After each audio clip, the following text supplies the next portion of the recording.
جی ہاں، جنگ بندی کو 48 مذاکرات کو وہ 48 گھنٹے ختم ہو چکے ہیں، لیکن ٹرمپ نے مذاکرات کے خاتمے کے بعد جس شدید رد عمل کا اظہار کیا تھا، یعنی جو دھمکی دی تھی، اس پر عملی جامہ پہنانا شروع کر دیا ہے۔ یعنی ان نے کہا ہے کہ ہم نے ناکہ بندی کرنے کی جانب پیش قدمی شروع کر دی ہے۔ اگر ٹرمپ اس طرح کرتے ہیں تو ایران کا جواب پہلے ہی آ چکا ہے کہ اگر ہماری بندرگاہ کو بند کیا گیا تو ہم دنیا کی تمام بندرگاہوں کو بند کر دیں گے۔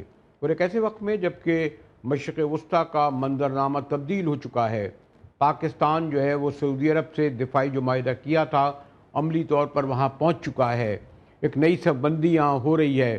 یہ جو نیا ٹکراؤ ہوگا، کیا اس سے یہ سمجھا جائے کہ وہ جو 15 روزہ جنگ بندی ہوئی ہے یا سیز فائر ہوا ہے وہ ختم ہونے جا رہا ہے؟ جو سائے منڈلا رہے ہیں ابھی، تو کیا عملی طور پر ایک بار پھر دونوں جانب کے میزائلوں کے اور توپوں کے دھانے کھل جائیں گے؟ اور سب سے بڑھ کر یہ کہ اسرائیل کیا ایک بار پھر مظلوم لبنانیوں کو، فلسطینیوں کو نشانہ بنانا شروع کر دے گا؟ اس ساری صورتحال میں اب پاکستان کا کیا رد عمل ہوگا، جس نے ایک بہت اچھا کردار ثالثی کا ادا کیا؟ اس کے ساتھ ہی جی ٹی وی مجاہد بریلوی کو اجازت دیجیے۔